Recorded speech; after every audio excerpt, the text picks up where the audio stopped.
तो कंटिन्यू करते हैं। सबसे पहले तो हम अपना आज एक टॉपिक करते हैं CDN,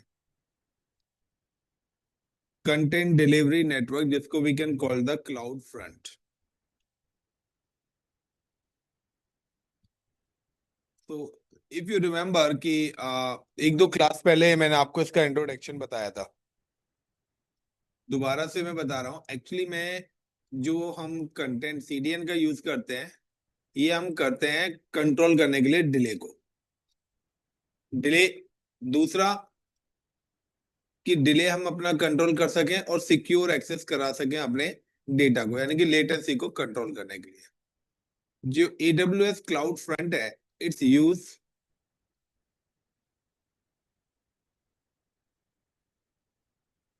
AWS cloud front use 14 plus reason.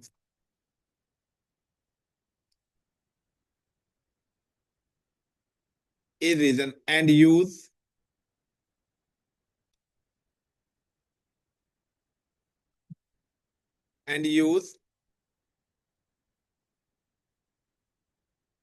temporary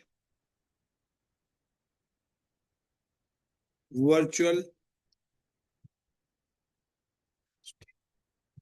storages and servers। दूसरा, जो AWS का CDN यानी कि आपका जो नेक्स्ट है, AWS cloud front use 200 plus edge locations.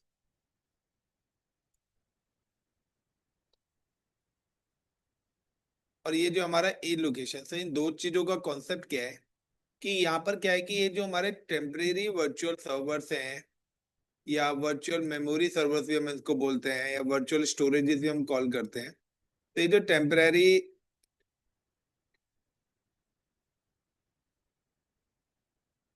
तो इसका कॉन्सेप्ट क्या है कि कुछ टाइम पीरियड तक ही यहाँ पर हमारा जो डेटा है वो क्या रहेगा, सेफ रहेगा, जो भी टाइम पीरियड आप लोग सेट करेंगे। इसका मेन कंसर्न क्या है? मेन कंसर्न है लेटेंसी, यानी कि डिले को कंट्रोल करना। अब लेटेंसी यानी कि डिले को किस तरीके से कंट्रोल करेगा कि लाइक कि हमारे पास कोई एक data centre is available for a one centralise location. हमारे पास एक डेटा सेंटर है जो कि हमारे किसी सेंट्रलाइज लोकेशन पर है। ये डेटा सेंटर किसी भी कंपनी का हो सकता है। हर कंपनी का अपना एक डेडिकेटेड डेटा सेंटर होता है। अब इस data centre is available, for example this data centre is available in US locations and this is a US data centres, जो कि हमारा लाइक का जीमेल का है। अब देयर द यूजर्स, यानी कि जो भी इस डेटा सेंटर्स जीमेल को एक्सेस करते हैं, this users are available in different different locations. ये जो यूजर्स हैं, ये हमारे डिफरेंट लोकेशंस पे बैठे हुए हैं। लाइक का for example, is it a one user is available is look like का www.gmail.com। कोई यूजर टाइप करता है लाइक का gmail.com। सब होगा क्या कि जब भी वो जीमेल को नोट डाउन करेगा, तो उस केस में होगा क्या, उस केस में प्रोसेस क्या होगा कि ये जो जीमेल की रिक्वेस्ट है, ये मेरे इस डेडिकेटेड डेटा सेंटर के पास हिट करेगी। और डेटा सेंटर क्या करेगा, जैसे ही रिक्वेस्ट यहाँ पे आएगी, यहाँ से क्या करेगा ये डेटा सेंटर, इस डेडिकेटेड रिक्वेस्ट को क्या करेगा, यहाँ पे रिप्लाई करेगा। इस पूरे के प्रोसेस में इसके अलावा हमारे पास एक और यूजर अवेलेबल है, कोई जो dedicated is available for this location, and this user is available in India, and this user is available in US location. अब ये यूएस लोकेशन वाला अगर हमारे इस डेडिकेटेड सर्विस को एक्सेस करता है, तो उसमें क्या हो रहा है कि अगर ये एक्सेस कर रहा है, तो इसकी जो रिक्वेस्ट है, रिप्लाई और देन या फिर मेरी कोई भी प्रोसेस गया है, तो इस पूरे के पूरे प्रोसेस में हो क्या रहा है कि यहाँ पे जो मेरी सर्विसेज हैं, इट्स एक्सेस इन 5 सेकेंड, और in this location my service is available in 20 seconds या 20 सेकेंड्स। तो कहीं ना कहीं यूएस टू यूएस में 5 सेकेंड्स में डिलीवर्ड हो रही है service, and US to India में मेरी जो सर्विसेज है वो 20 सेकंड्स में डिलीवर्ड हो रही है। अब 20 सेकंड्स का मतलब है कि अगर आप कोई भी किसी भी चीज को ब्राउजर पे सर्च करते हो, अगर वो विद इन 5 सेकंड नहीं खुलती है तो आप भी 10 बार इंटर इंटर इंटर करना स्टार्ट कर देते हैं। तो हमारा कंसर्न है कि हम किस तरीके से इस डेडिकेटेड डिले को कंट्रोल कर सके। उसके लिए कंपनीज क्या करती हैं, उसके लिए कंपनीज करती हैं कि वो क्या करती है, हर रीजन वाइज एक रीजन लोकेशन बताती है। सो लाइक कि सपोज करिए कि उन्होंने यहाँ पर एक एज लोकेशन क्रिएट करी है, और हर कंट्री वाइज वो क्या करते हैं, एक रीजन क्रिएट करा है, हर कंट्री वाइज वो क्या करते हैं, एक एज लोकेशन एग्जीक्यूट करते हैं। सो दिस इज लाइक का edge region and it's a edge location.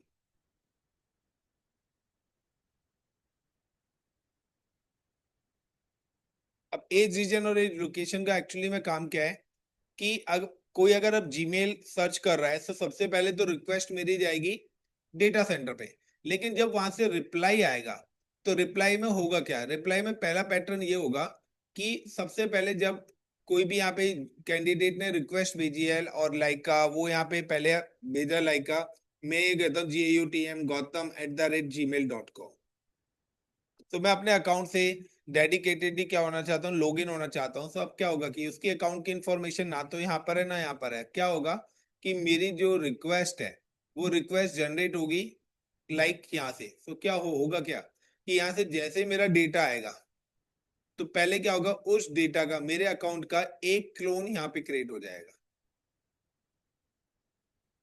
Then उसके बाद क्या होगा, एक दूसरा जो क्लोन एग्जीक्यूट होगा, फिर यहाँ से मेरी रिक्वेस्ट जाएगी और वो दूसरा क्लोन जो है वो इस जगह पे जाके मेरे अकाउंट का क्रिएट हो जाएगा। देन अब मैं जब जीमेल से सर्विस करूंगा तो मेरी जो जीमेल की सर्विसेज है वो डेडिकेटेड इस लोकेशन से मुझे एक्सेस होना स्टार्ट हो जाएगी। अब होगा क्या कि मेरी जो रिक्वेस्ट है उसको यूएस जाने की जरूरत नहीं है, क्योंकि मेरे पूरा का पूरा मेरे अकाउंट का एक क्लोन यहाँ पे क्रिएट हो रखा है। फर्दर अगर मैंने जो भी यहाँ पे टाइम पीरियड सेट कराया तो यहाँ पे जो मैक्सिमम टाइम होता है वो 1 ईयर का होता है। तो मैंने यहाँ पे कराया 3 मंथ। तो अगर विद इन 3 मंथ तक मैं अपने सेशन को एक्सेस नहीं करता हूँ तो होगा क्या, अगर मैं यहाँ पे 3 मंथ तक अपनी रिक्वेस्ट को एक्सेस नहीं करता हूँ तो ऑटोमेटिकली मेरा जो यहाँ से है, यहाँ से मेरा क्या होगा, अकाउंट डिलीट हो जाएगा। तो ये एज लोकेशन क्या हो गई, खाली हो गई मेरी। अगर यहाँ मैंने 6 महीने की, अगर विद इन 6 मंथ नहीं करता है तो क्या होगा, वो जो डेटा क्लोन है वो यहाँ से भी क्या हो जाएगा, रिमूव हो जाएगा और वो डायरेक्टली प्राइमरी डेटा सेंटर पे पहुंच जाएगा। सो अगर यहाँ पे टाइम ड्यूरेशन है कि अगर डेटा परमानेंटली स्टोरेज होगा तो उस केस में हमें क्या होगा, काफी ज्यादा स्टोरेज की नीड पड़ेगी। तो इसलिए डेटा मेरा एक सेंट्रलाइज लोकेशन पर ही रखा है, बट उसकी टेम्परेरी कॉपीज यहाँ पर क्रिएट हो रही है जो कि एक टाइम पीरियड तक ही वहां पर अवेलेबल रहेंगी। अगर आप डेली रूटीन में यूज कर रहे हैं तो डेली अवेलेबल रहेगा। लेकिन अगर आप 2 महीने में, 3 महीने में, 4 महीने में एक्सेस कर रहे हैं तो यहाँ पे मिनिमम 24 आवर्स हम सेट करते हैं और मैक्सिमम 365 डेज का टाइम पीरियड होता है। तो अब यहाँ पे क्या, अगर कंपनीज ने यहाँ पे सेट कर रखा है 7 डेज, तो आपकी अकाउंट की इंफॉर्मेशन 7 डेज तक रहेगी और 7 डेज के बाद ऑटोमेटिकली ये स्टोरेज क्या हो जाएगा, फ्री हो जाएगा, जिससे अदर यूजर्स की इंफॉर्मेशन यहाँ पर सेव हो सके। इससे क्या होता है कि एक तो हमारा जो कम्युनिकेशन है वो काफी ज्यादा फास्ट हो जाता है, क्योंकि सिंपल सा है ना, जब आप लैपटॉप पे करते हैं तो आपके पे भी क्या होता है, हिस्ट्री सेव हो जाती है। तो कहीं ना कहीं वो आपके उसको सेव करते हैं, तो हम कहते हैं कुकीज को और हिस्ट्रीज को, ब्राउजर की हिस्ट्रीज को, उन सबको आप डिलीट कर लो। तो इसी तरीके से यहाँ पे पूरा का पूरा पैरामीटर्स है। तो हाउ टू एग्जीक्यूट और how to access data, with the help of this you can also just block the locations. आप अपने अकॉर्डिंग अपने डेटा को कहाँ पर किस डेडिकेटेड लोकेशन में एक्सेस कराना चाहते हैं तो वो सारी की सारी चीजें आप कर सकते हैं। अब सबसे पहले हम ये वाली लैब करते हैं। How to execute this lab, I am just go to the cloud portal first and सबसे पहले I am just create a one storage. तो I am open S3। Inside the S3, I'm just create a one storage, create bucket, give the storage name like ICCP Gmail hyphen storage storage one। मैंने यहाँ पे एक storage बनाया and ACL enables object writers, public access, versioning, वो जो भी आपको enable करनी है, मैंने यहाँ पे एक स्टोरेज एग्जीक्यूट करा। अब जब ये एक स्टोरेज आपका क्रिएट हो चुका है, तो उसके बाद now we have create a cloud front. अब जब मैं क्लाउड फ्रंट करूंगा तो क्लाउड फ्रंट में एक हमारा आता है ओरिजन। तो ओरिजन का मतलब है एक्चुअली में आपका जो डेटा सेंटर है वो किस लोकेशन पर है, उसको हम बोलते हैं क्या, ओरिजन। कि एक्चुअली में डेटा कहाँ है। तो सपोज करिए कि मेरा जो डेटा है वो इस डेडिकेटेड लोकेशन पे रखा हुआ है।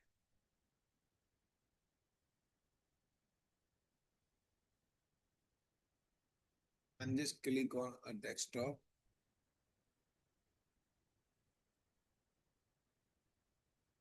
यहाँ पे मेरे पास ये मेरा डेटा रखा हुआ, लाइक एक एरर है, एक इंडेक्स है, या एक जेनकिन प्रोजेक्ट है। तो ये मेरा कुछ डेटा यहाँ पे एग्जीक्यूट हो रखा है। अभी प्रॉब्लम क्या आ रही है कि अगर मैं इस डेटा को मैंने यहाँ पे करा है, now click on close and then select this services, and मुझे अगर पब्लिकली एक्सेस करना है तो मेक अ पब्लिक के राइट्स एग्जीक्यूट करने पड़ेंगे, जो हम अपने प्रीवियस लेक्चर्स में कर चुके हैं। Now close it. अब आप देखिए कि अगर मुझे कोई भी डेटा करना है तो इसका एक एंड पॉइंट जनरेट हो रहा है। अगर आप इस एंड पॉइंट को ध्यान से देखें तो इसमें आपको आपके डेटा की एक्चुअल लोकेशन पता लग रही है। आप इस यूआरएल को ध्यान से देखें तो आपको एक्चुअल लोकेशन यहाँ पर शो हो रही है। HTTPS ICCP ईमेल स्टोरेज का नेम .s3.ap-south1, यानी कि ap-south1 is in Mumbai location, और S3 मतलब S3 स्टोरेज में और Amazon क्लाउड पर ये डेटा मेरे पास रखा है। तो मैं नहीं चाहता कि मेरे डेटा का सोर्स भी किसी को पता लगे कि मेरा डेटा किस लोकेशन पर एग्जीक्यूट हो रखा है। तो उस केस में हम लोग क्या करेंगे, नाउ हम जस्ट कम टू CDN, एक डिस्ट्रीब्यूशन क्रिएट करेंगे। अब डिस्ट्रीब्यूशन क्रिएट करना है तो create a distribution, give the name of distribution name, so you can give the any name like ICCP Gmail _S1 storage 1 मैंने ये नाम दे दिया है। तो डिस्ट्रीब्यूशन नेम है, डिस्क्रिप्शन में भी आप सेम ही दे सकते हैं। अब डिस्ट्रीब्यूशन टाइप, तो सिंगल वेबसाइट और ऐप या multi tenant architect, so depend करता है आपके पास। तो मैं सिंगल वेबसाइट और ऐप ले रहा हूँ। या choose when you have multiple domains, या फिर आपके पास अलग अलग डोमेन्स हैं।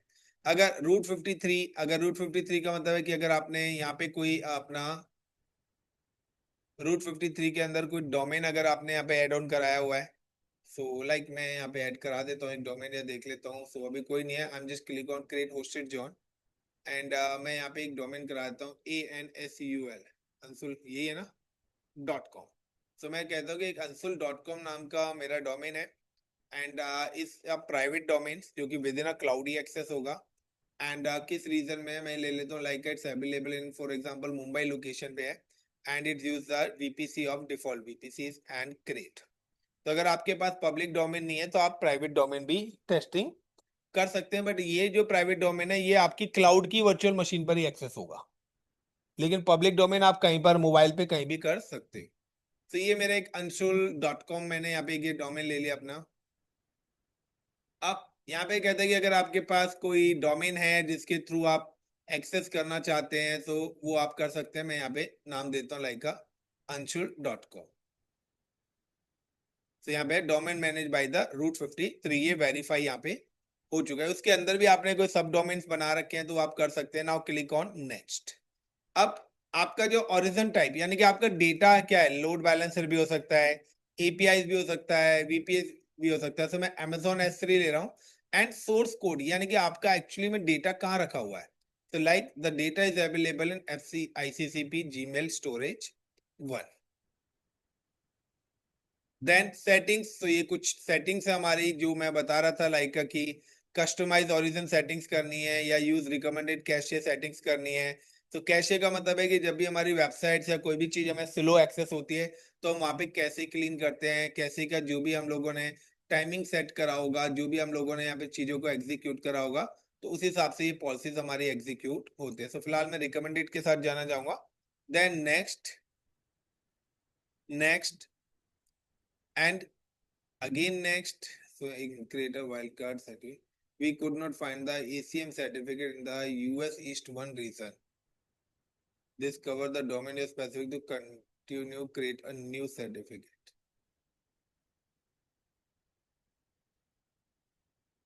and create distribution.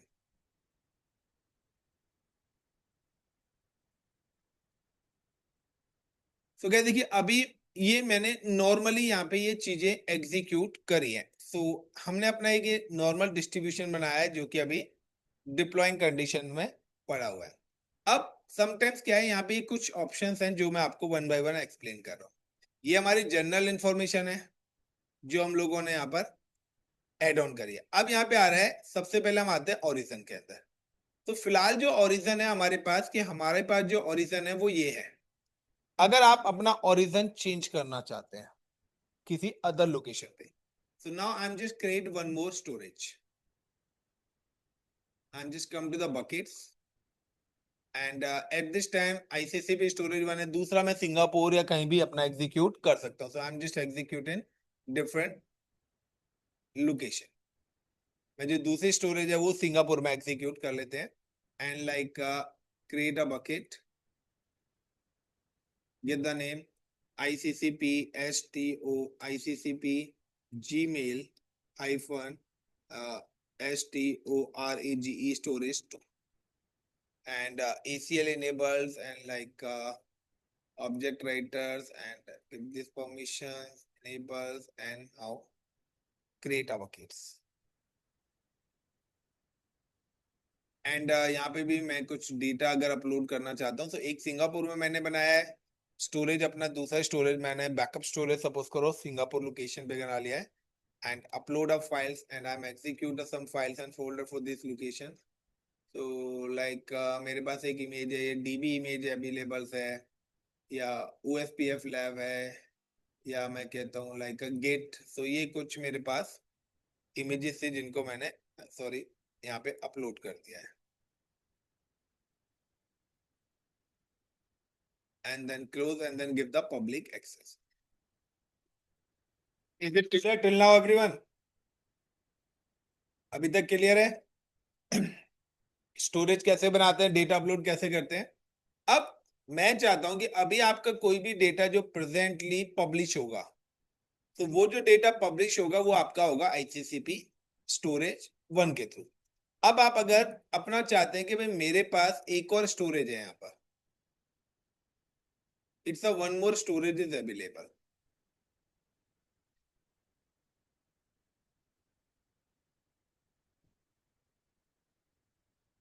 It's a one more storage is available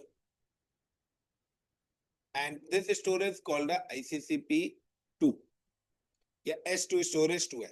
तो अगर आप इस पे जाते हैं तो अभी फिलहाल हमने ओरिजिन में ये है। तो ओरिजिन में क्या है कि आप सोर्स सिलेक्ट करेंगे कि एक्चुअली में आपका जो डेटा पब्लिश होगा वो किस डेडिकेटेड स्टोरेज से पब्लिश होना चाहिए, उसको हम बोलते हैं ओरिजिन। एक वहां पे और ऑप्शन आ रहा है ओरिजिन ग्रुप। ओरिजिन ग्रुप का मतलब है कि दोनों को आप एक साथ मर्ज करके एक ग्रुप बनाएंगे और उसमें आप प्राइमरी और सेकेंडरी करेंगे कि अगर एक डिलीट होता है तो ऑटोमेटिकली वो दूसरे पे रिडायरेक्ट हो जाएगा। तो यहाँ पे जो ओरिजिन है वो तो तभी रिडायरेक्ट होगा जब हमने मैनुअली डाल रखा है, लेकिन अगर मैं ग्रुप डाल दूंगा तो ग्रुप पे अगर मैंने मल्टीपल स्टोरेजेस लगाए हुए हैं तो अगर एक फेल होता है तो ऑटोमेटिकली वो दूसरे पे रिडायरेक्ट हो जाएगा, मैनुअली चेंजेस करने की जरूरत नहीं है। तो if you can change the origin तो आप सिलेक्ट करिए, एडिट करिए और एडिट करने के बाद आप यहाँ पे अपना ओरिजिन चेंज कर सकते हैं। Is it clear everyone? Guys is it clear? तो आपके पास ये ओरिजिन चेंज करने का है, ओरिजिन एक्सेस पब्लिकली आप देना चाहते हैं तो वो सारी की सारी सेटिंग्स कर सकते हैं आप। फिलहाल origin access control setting the bucket can restricted access on to module, तो मैं इसको पब्लिक दे देता हूँ एंड नाउ सेव चेंज। अब अगर ओरिजिन ग्रुप आपको क्रिएट करना है तो create origin group, select the storage.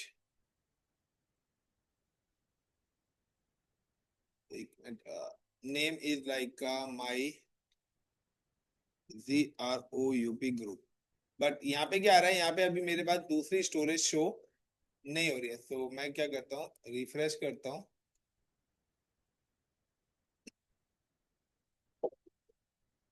तो मुझे एक और स्टोरेज बनाना पड़ेगा, एक और ओरिजिन क्रिएट करना पड़ेगा। ये रहा, या मैं क्या करता हूँ, मुझे एक और अगर मुझे ग्रुप बनाना है तो मैं क्या करूंगा, ये तो एग्जिस्टिंग ओरिजिन को मॉडिफाई करना है, लेकिन मैं क्या करूंगा, मुझे अगर ग्रुपिंग करना है तो create origin group and give the name is like storage 2 and name I am just give the like जो भी आप नाम देना चाहते हैं वो आप दे सकते हैं। मैं इसका नाम देता हूँ ICCP storage 2 public access and then create. तो मेरे पास दो ओरिजन है, बट बाय डिफॉल्ट जो एग्जीक्यूट हो रहा है वो यही वाला एग्जीक्यूट हो रहा है। अब आपको अगर ग्रुप बनाना है तो just click on create origin group and select like storage 1 add then storage 2 add. तो एज अ प्राइमरी कौन सा रहेगा, तो जो ऊपर वाला है ये आपका एज अ प्राइमरी यहाँ पे काम कर रहा है। अगर group name like my STORAGE storage G1 group 1, और अगर वो एक्सेस नहीं होता है तो वहां पे फॉरबिडन 403 का एरर शो करे एंड नाउ क्रिएट ओरिजिन। तो गाइस अब आपके पास देखिए तीन ओरिजिन बन गए हैं। पहला ओरिजिन, इसको अगर आपको आपको मॉडिफाई करना है एडिट कर सकते हैं। यहाँ से अगर आपको ओरिजिन डोमेन नेम करना है या कोई भी चीज करना है तो आप कर सकते हो। दूसरे नंबर पे आपको अगर अपना ओरिजिन चेंज करना है तो यहाँ पे आप टू सेलेक्ट करेंगे, चेंज हो जाएगा। लेकिन अब मैं अगर ग्रुप से एक्सेस कराना चाहता हूँ, लाइक कि आपको है अपना ग्रुप, यानी कि अब आप चाहते हैं कि आपको अपना ग्रुप, तो यहाँ पे क्या है, ये तो है आपका ओरिजिन क्रिएट करने का। अब जो एक्सेस होगा, तो अब आपके पास देखिए तीन ओरिजिन है, एक ग्रुप आ रहा है G1 और दो ये आ रहे हैं, तो टोटल तीन है। तो बिहेवियर एक्चुअली में आपकी सर्विस को पब्लिश करता है। तो बिहेवियर में बाय डिफॉल्ट ओरिजिन 1 होगा। नाउ एडिट, और बिहेवियर में जाके आप जो भी सिलेक्ट करेंगे तो देखिए आपके पास यहाँ पे तीनों आ रहे हैं। अगर आप लेते हैं माई स्टोरेज G1, तो ग्रुप 1 लिया है, ग्रुप 1 के अंदर दोनों ओरिजिनल है, वहां पे मैंने प्राइमरी जिसको बना रखा है उससे मेरा डेटा बाय डिफॉल्ट क्या होगा, पब्लिश होगा।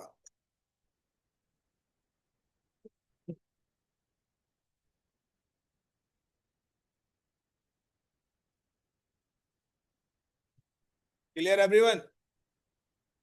तो आपको बिहेवियर चेंज करना है, बिहेवियर चेंज कर सकते हैं, नाम जस्ट क्लिक ऑन कैंसिल। तो is it clear, origin behaviour? कोई आपने एरर पेज बना रखा है तो वो आप अपना कोडिंग के थ्रू अपना एरर पेज एग्जीक्यूट कर सकते हैं। लॉग, तो यहाँ पे कौन आपकी क्या सर्विस कर रहा है, डिसेबल्स हो रखे हैं। टैगिंग, कोई भी आप आपको यहाँ पे कमेंट ऐड करना है तो वो आप कमेंट ऐड कर सकते हैं। नाउ कि सबसे पहले हम एक्सेस, तो अब आपको अगर एक्सेस करना है तो आप इस नाम से इसको एक्सेस करिए,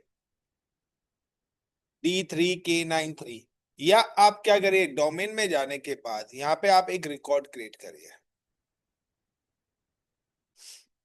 अगर आप यहाँ पे रिकॉर्ड करना चाहते हैं create, so now you can select a CloudFront distribution.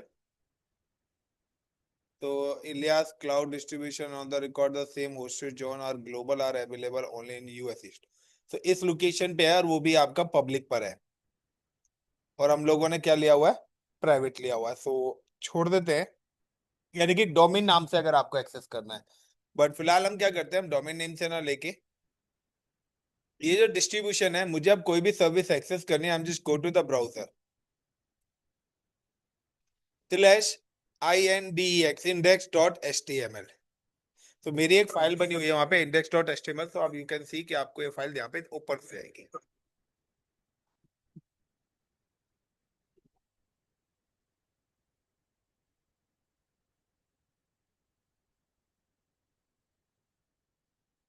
यानी कि यू कैन सी कि अब आपको यहाँ पे कोई वो नहीं रही, तो ये जो मेरी फाइल है, तो मैंने क्या करा, अब देखिए आपको आपका सोर्स पता ही नहीं लग रहा कि एक्चुअली में फाइल कहां से पब्लिश हो रही है, क्योंकि आपका जो ट्रैफिक है वो यहाँ पे जा रहा है index.html। नाउ यू कैन सी कि अगर हम देखते हैं वहां पे और कौन कौन सी स्टोरेज में फाइल है, तो हर यूजर को अपनी फाइल पता होगी जिससे वो डेटा करना चाहता है। Now I am just go back to the S3। एक मेरे पास है यहाँ पे git.png। तो git.png को अगर मैं यहाँ पे एग्जीक्यूट करता हूँ, like I am just execute git.png,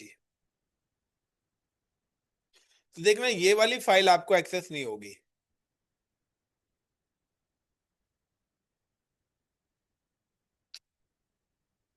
क्यों? क्योंकि जो git डॉट png है, ये वाली जो फाइल है, इट्स अवेलेबल इन स्टोरेज 2। ये मेरे स्टोरेज 2 के अंदर। अगर मुझे इस वाले को एक्सेस कराना है तो मुझे क्या करना पड़ेगा? बिहेवियर में आने के बाद जो नेट मेरा ओरिजिन है, ये क्या हो गया?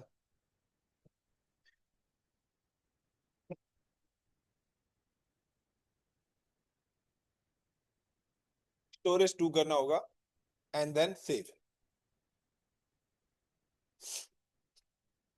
अब ओरिजिन मेरा क्या आ गया है? 2 आ गया है। सब 2 आ गया, so now we can check कि जैसे मेरी ये फाइल अपडेट होगी, नाउ रिफ्रेश, तो ये देखिए गिट वाला डेटा भी मेरा पब्लिश हो गया ब्राउजर पर ही।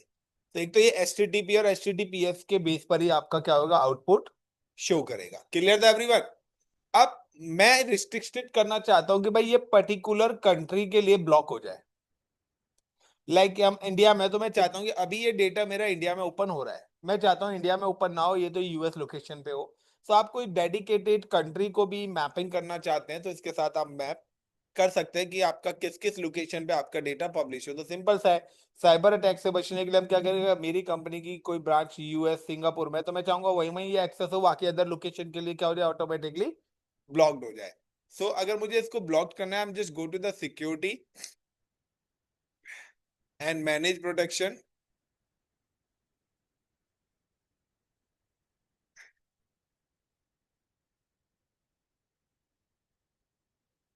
View detail for your configuration.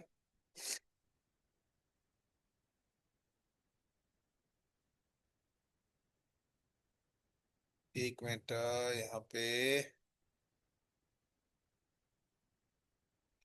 Click on security, नीचे आते हैं।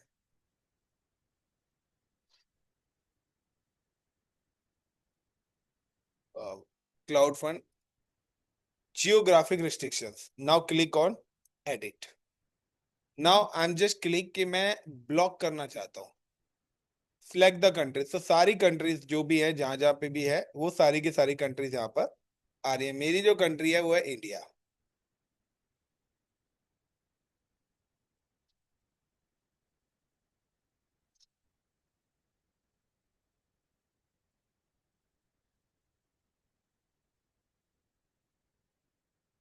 अभी मैं चाहता हूँ कि मेरी जो सर्विसेज हैं वो इंडिया के लिए या मल्टीपल कंट्रीज, तो इंडिया के लिए क्या हो जाए? ब्लॉक हो जाए।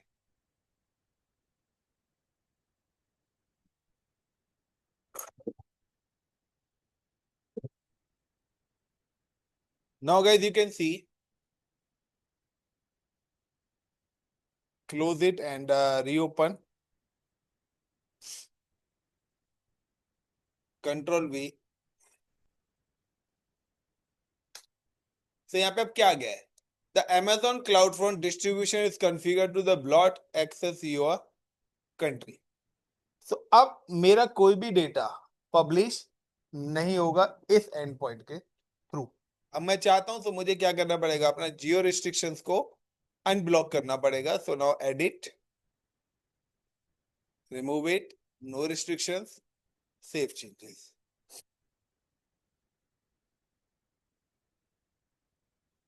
Try to refresh. Is it clear the point everyone? This is a concept of cloud front. देखिए, आप जब भी ग्लोबल सर्टिफिकेशन के लिए जाएंगे तो वहां पे भी आएगा ही आएगा, और इंटरव्यू में भी पूछा जाता है कि कैसे क्या होती है। तो देखिए, यहाँ पे जब भी हम क्लाउड फ्रंट में जाते हैं ना, तो यहाँ पे क्या है कि जनरल के अंदर अगर मैं यहाँ पे क्लिक करता हूँ, तो यहाँ पे देखिए सारी की सारी हिस्ट्रीज है कि कितने, अभी तक कितने लोग यहाँ पे इसको एक्सेस कर चुके हैं, क्या क्या चीज हो चुका है। सो इवेंट हिस्ट्री के अंदर मैं यहाँ पे आता हूँ।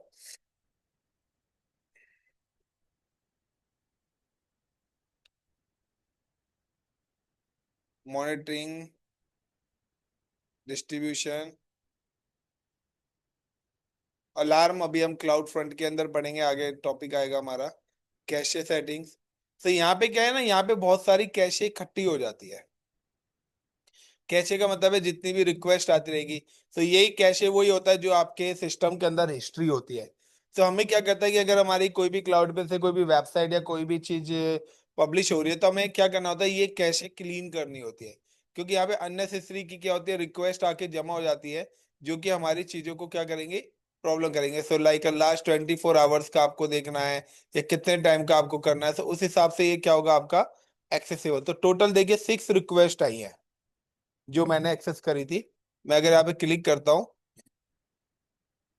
तो ये यहाँ पे दिखा रहा है कि आपके पास 6 रिक्वेस्ट हिट करी है 13 तारीख को। ठीक है, तो उसके हिसाब से ये सारी की सारी इंफॉर्मेशन पॉपुलर ऑब्जेक्ट्स। तो यहाँ पे क्या है, गेट डॉट पीएनजी पे 2 बार हिट करा था, इंडेक्स डॉट एचटीएमएल पे 1 बार। इसके अलावा देखिए कोई एक फेक एंट्री भी आ गई है। क्लियर। तो क्या क्या डेटा जा रहा है, कितनी बार उसको एक्सेस करा जा रहा है, कितनी हिट्स उस पे आ रहे हैं, कितना डेटा वो यूज कर रहा है, तो सारी की सारी इंफॉर्मेशन आपको यहाँ से मिलेंगी।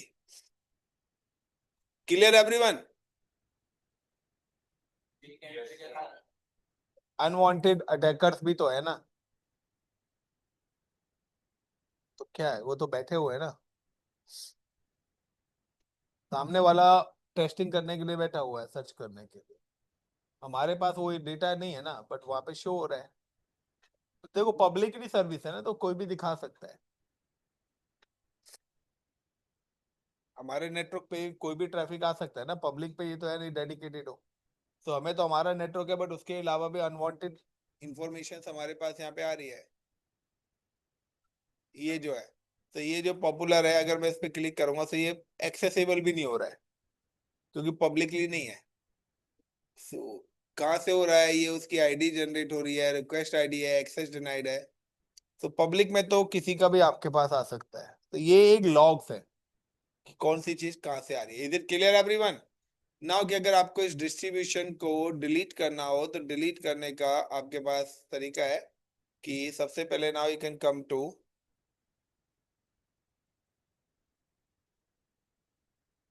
डिस्ट्रीब्यूशन। यहाँ पे आपको डिस्ट्रीब्यूशंस को पहले डिसेबल करना पड़ेगा और देन फिर जाके वो डिलीट होगा।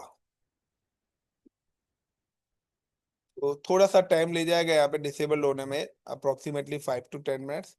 और उसके बाद ये आपके पास डिलीट का ऑप्शन शो कर देगा। अभी डिलीट का ऑप्शन नहीं आएगा। तो अभी सर्विस फिलहाल टेम्पररी आपने क्या कर दिया, स्टॉप कर दिया। सो एक तो ये था। अब दूसरा क्या आता है, लाइक का अब मैं चाहता हूँ कि यहाँ पे डेटा भी आप देख रहे हैं कि डेटा मैं मैनुअली यहाँ पे क्या कर रहा हूँ, अपलोड कर रहा हूँ। मैं नहीं चाहता, मैं कहता हूँ मेरे पास कोई यूजर है, उसका ये सिस्टम है। मैं चाहता हूं कि इस स्टोरेज को इस यूजर के सिस्टम के साथ कनेक्ट करना, और यहाँ पे उसके पास डायरेक्टली क्या आ जाए, एक ड्राइव बन के आ जाए, और इस ड्राइव के अंदर डेटा अपलोड होना चाहिए। मुझे बार बार क्लाउड पे जाने की जरूरत ना पड़े, क्लाउड के अकाउंट को लॉगिन करने की जरूरत ना पड़े, ऐसा कुछ भी। तो इसके लिए सबसे पहले क्या करूंगा, I am create a IAM role. सबसे पहले स्टेप्स है कि I am just create IAM role, create user and provide S3 access. उसको S3 का एक्सेस में एग्जीक्यूट करूंगा, और need access key and secret key. और मुझे एक्सेस की और उसकी सीक्रेट की चाहिए कि ये वाला स्टेप हम कर चुके हैं। देन उसके बाद मैं क्या करूंगा, इसको इसके साथ माउंट करूंगा। Then map. So how to execute. So मेरे पास 2 स्टोरेज है, मैं सबसे पहले ही जाता हूँ IAM पे। So I am just click on IAM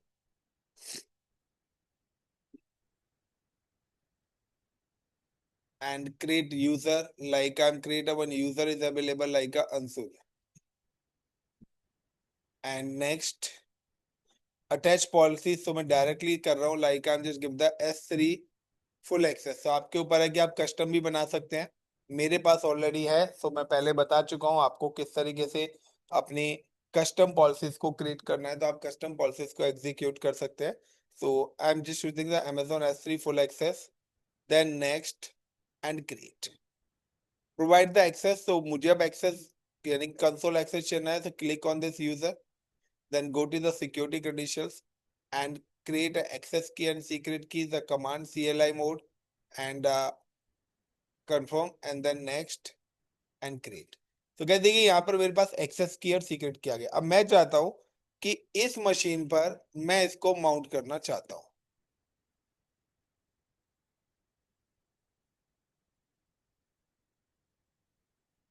got it the point. मैं इस मशीन पे चाहता हूँ कि यहाँ पे कोई भी डेटा हो तो वो डायरेक्ट वहां पे दो। अब आपके पास दो ऑप्शंस है कि या तो आप पूरे स्टोरेज को मैप कर सकते हो या आप डेडिकेटेड फोल्डर भी उसके अंदर क्रिएट कर सकते हो। स्टोरेज तो मेरा 5 लाख GB तक का है, तो मैं इतना तो नहीं देना चाहूंगा, तो मैं क्या करूंगा, I am just come to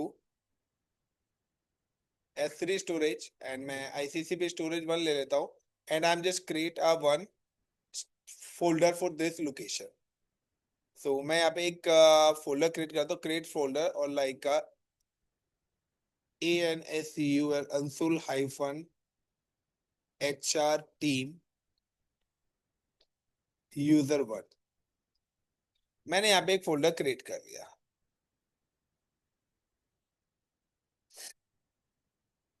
मैं चाहता हूं कि अब अंशुल का डेटा इस लोकेशन पे आना चाहिए, इस फोल्डर के अंदर आना चाहिए।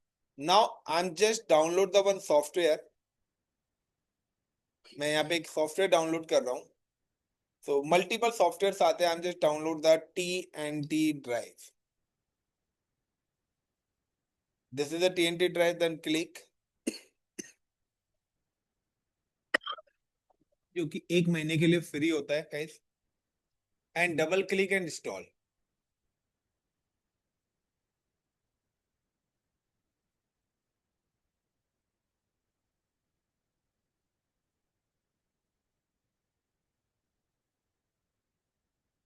अब जब आपकी TNT ड्राइव हो जाएगी तो इस तरह से आपका आइकन आ गया, जस्ट डबल क्लिक एंड यहाँ पे आ रहा है add new map drive storage account. So select, click on plus sign, then add. अब ऐड में जाने के बाद like I am just give the name Anshul S3 storage, कोई भी नाम दे सकते हैं। अब सर्विस S3 लेना चाहता हूं। अब अंशुल यानी कि क्लाउड की सर्विस को एक्सेस करने के लिए we need access key and secret key. So I am just click on copy paste, तो होगा नहीं ये, टाइप ना करनी पड़ जाए। चलिए ट्राई करते हैं। वैसे उम्मीद तो 1% भी नहीं है मुझे कि कॉपी पेस्ट होगा। कॉपी एंड पेस्ट, नहीं हो गया। Then again copy and paste, then add, then save changes. अब यहाँ पे ऑप्शन क्या है कि देखिए अनसिल एस3 स्टोरेज तो मैंने नाम ही दिया था। अब यहाँ पे क्या है, जब आप क्लिक करेंगे तो आपके पास सारे स्टोरेज है, क्योंकि मैंने S3 की फुल एक्सेस दिया हुआ था। अब या तो आप पूरा का पूरा स्टोरेज मैप कर दो, या आप क्या करिए S1 के अंदर जाइए, यहाँ पे सारा फोल्डर, ये फोल्डर आ गया, इस फोल्डर को मैं मैप करना चाहता हूँ। Then add network drive, then open. क्या देखिए, अब मैंने जब ये ओपन कराया तो ये देखिए यहाँ पे कितनी बड़ी ड्राइव बन के आ रही है, इस 512 TB। अब आपको यहाँ पे जो भी डेटा रखना है वो आप डेटा यहाँ पर रख सकते हैं। लाइक का मुझे यहाँ पे कोई फाइल क्रिएट करनी है, लाइक का मुझे कोई भी यहाँ पे डॉक्यूमेंट बनाना है, लाइक का CLOUD क्लाउड, या लाइक का यहाँ पे मेरा डॉक्यूमेंट रखे हुए हैं SONGS सॉन्ग्स, या मेरे पास यहाँ पे कोई भी है, तो मुझे अब क्लाउड पे जाने की जरूरत नहीं है। तो अब यूजर तो अपना डेटा कहाँ रख रहा है, अपने सिस्टम पे ही रख रहा है ना, बट ये जो डेटा है ये आपका क्लाउड पे सेव हो रहा है। नाउ यू कैन सी कि पूरा का पूरा डेटा आपके S3 स्टोरेज के अंदर ही जाएगा। Is it clear the point everyone? अब यहां से अगर बैकअप हमने बना रखा है तो उसके अंदर कॉपी हो जाएगा, और अगर हमने CDN कॉन्फ़िगर करा हुआ है तो उस हिसाब से कंटेंट डिलीवरी नेटवर्क के अंदर चले जाएगा। अगर हमने स्टैटिक वेबसाइट डिप्लॉय कर रखी है तो वेबसाइट एडिट कर सकते हो। सो सारा का सारा काम इस तरीके से एग्जीक्यूट होता है कि मुझे बार बार क्लाउड के अकाउंट पे जाना नहीं होता। जितने भी यूजर्स हैं उन यूजर्स को मैं एक ड्राइव बना के देता रहूंगा, कहूंगा भाई आपको जो भी डेटा रखना है आप इस लोकेशन पे रखिए। Is it clear everyone? देखिए यहाँ पे इसके अलावा कोई और डेटा नहीं दिख रहा है, लेकिन अगर मैं इसी चीज को मॉडिफाइड करता हूँ, एडिट, यहाँ पे मैं क्या करता हूँ, मैं अंशुल को सिलेक्ट ना करके मैं पूरे प्राइमरी स्टोरेज को सिलेक्ट कर लेता हूँ। अब आपको क्या होगा कि अब आपका जो डेटा है वो अंशुल वाले फोल्डर के अंदर नहीं जाएगा। तो देखिए अब यहाँ पे एरर, जेंकिन प्रोजेक्ट, वो सब भी दिख गया, Ansul HR team user one भी दिख गया। अब अगर मैं यहाँ पे कोई भी डेटा रखता हूँ with the name is like AWS, अब ये आपके इस फोल्डर के अंदर नहीं जाएगा, अब ये आपके स्टोरेज के अंदर एग्जीक्यूट होगा लाइक सी। तो देखिए इस फोल्डर के अंदर हूँ, यहाँ पे डेटा नहीं आ रहा है, but I am just click on storage, तो यहाँ पे आपको AWS अब यहाँ पे दिखेगा। Clear everyone? सो आपको पता होना चाहिए कि आप कहाँ से कहाँ की मैपिंग एग्जीक्यूट कर रहे हो। क्लियर है इशिका, सत्यम? सो ये हमारा फिनिश होता है। Thank you. सो पहले बताओ इतना काफी है या अभी और कंटिन्यू करें?